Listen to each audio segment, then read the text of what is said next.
Assalamualaikum warahmatullahi wabarakatuh. Selamat pagi anak-anak. Mari kita belajar kembali dan kita akan belajar tema 1, subtema 1 pembelajaran yang ketiga. Kita mulai dengan kalian membuka HP kalian, kalian buka browsernya dan ketik di Google atau di Chrome ya, www. Nah, ini sudah muncul standardtanam.com. Lalu kalian klik ini nih. Nah,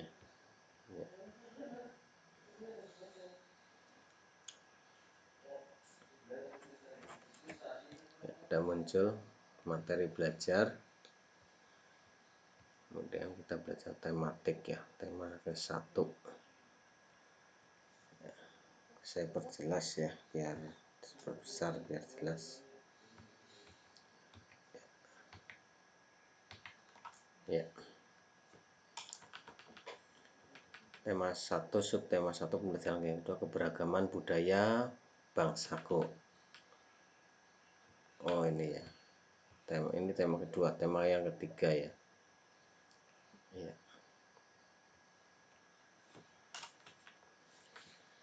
Nah, tentunya kalian mungkin dari orang tua kalian pernah mendengar cerita tentang permainan benteng-bentengan ya, dan gobak sodor ya. Jadi benteng-bentengan atau rerebunan adalah permainan yang dimainkan oleh dua kelompok penawan dan tertawan. Masing-masing kelompok terdiri atas 4 sampai dengan 8 orang dan memiliki satu tempat sebagai markas. Markas atau benteng bisa berupa sebuah tiang, pohon, atau pilar. Ya, ini adalah keberagaman budaya kita ya, dengan permainan tradisional. Kemudian gobak sodor. Permainan gobak sodor atau galah asin atau galasin dilakukan di lapangan. Arena bermainnya merupakan kotak-kotak persegi panjang dan dibagi menjadi beberapa bagian secara horizontal dan vertikal. Nah, gambarannya seperti ini.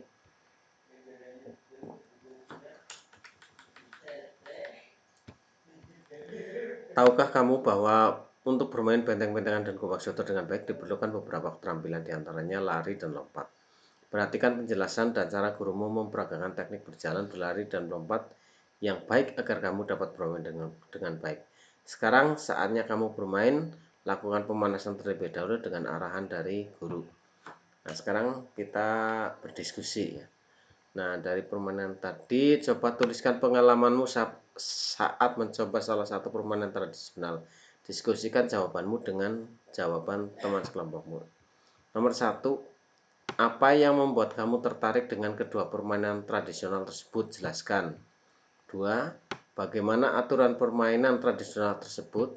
3, bagaimana strategi kelompokmu untuk dapat memenangkan permainan itu? 4, sikap apa yang sebaiknya kamu tunjukkan saat kelompokmu menang atau kalah dalam permainan. 5, hal baik apa saja yang dapat kamu pelajari dari permainan itu.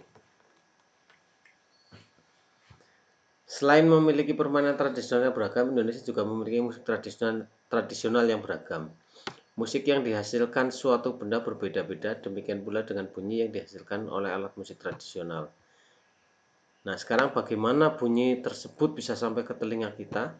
Nah, sekarang buatlah pertanyaan tentang perambatan bunyi. Diskusikan pertanyaan yang kamu buat dengan kelompokmu, kemudian sampaikan hasilnya di depan kelas. Lakukan percobaan berikut dalam kelompokmu. Percobaan pertama, tujuan mengidentifikasi sifat bunyi merambat melalui udara, alat, dan bahan selang plastik panjang 2 meter atau lebih. Langkah kerja. Pegang salah satu ujung selang dan minta temanmu memegang ujung lainnya. Dekatkan ujung selang ke telinga, minta temanmu berbicara melalui ujung selang yang ia pegang.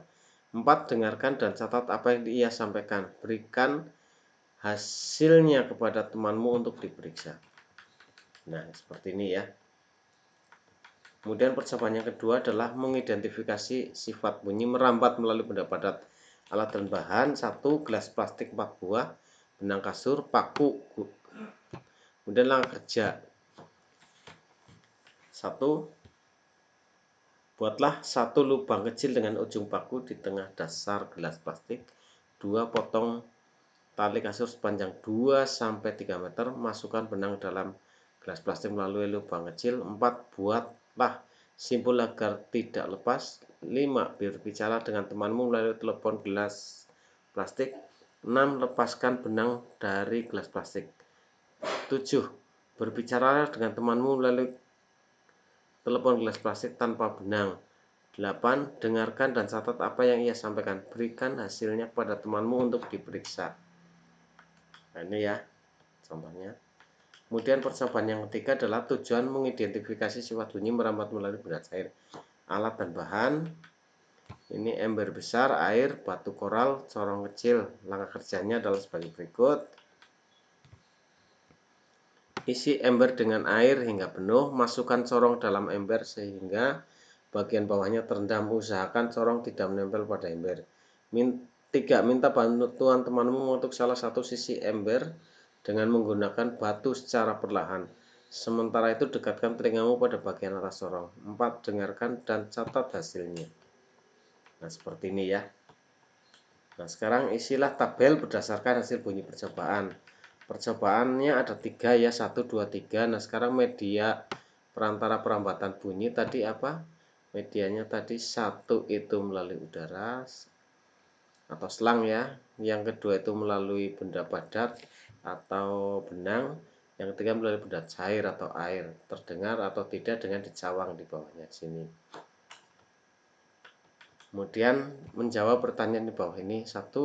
Melalui media apa saja bunyi dapat merambat dan sampai ke telinga kita. 2. Media atau benda apakah yang digunakan untuk merambatkan bunyi? 3. Apakah bunyi yang dihasilkan dari setiap benda sama? Mengapa? 4. Apa yang dapat kamu simpulkan tentang perambatan bunyi? Nah, sekarang kita disuruh juga untuk menulis ya. Membuat laporan dari salah satu percobaan yang tadi kamu lakukan. Nah, ini judulnya laporan kegiatan percobaan, nama percobaan. Misalnya tadi yang di atas percobaan pertama yaitu percobaan membuktikan bunyi merambat melalui benda padat misalnya ya, atau melalui udara yang pertama ya. Nah, tujuan percobaannya apa? Membuktikan bahwa suara dapat merambat melalui benda padat atau udara. Kemudian alat-alat tadi ada selang ya, ada apa saja. Kemudian langkah kerjanya ditulis, hasil percobaan dan kesimpulan. Nah, sekarang kita membaca. Pada pembelajaran sebelumnya kamu sudah membaca cerita tentang sigap membantu sesama. Bacalah sekali lagi cerita tersebut dan tulislah gagasan pokok dan gagasan pendukungnya. Gunakan diagram-diagram berikut dan kerjakan pada paragraf-paragraf berikut. Nah, saya buatkan satu contoh paragraf saja ya, paragraf yang pertama. Yang ini kalau diperbesar itu seperti ini ya. Nah, seperti ini kelihatan ya. Jadi ada gagasan utama dan gagasan pendukung. Pada pembelajaran yang kemarin saya sudah menjelaskan mana gagasan utama dan gagasan pendukung.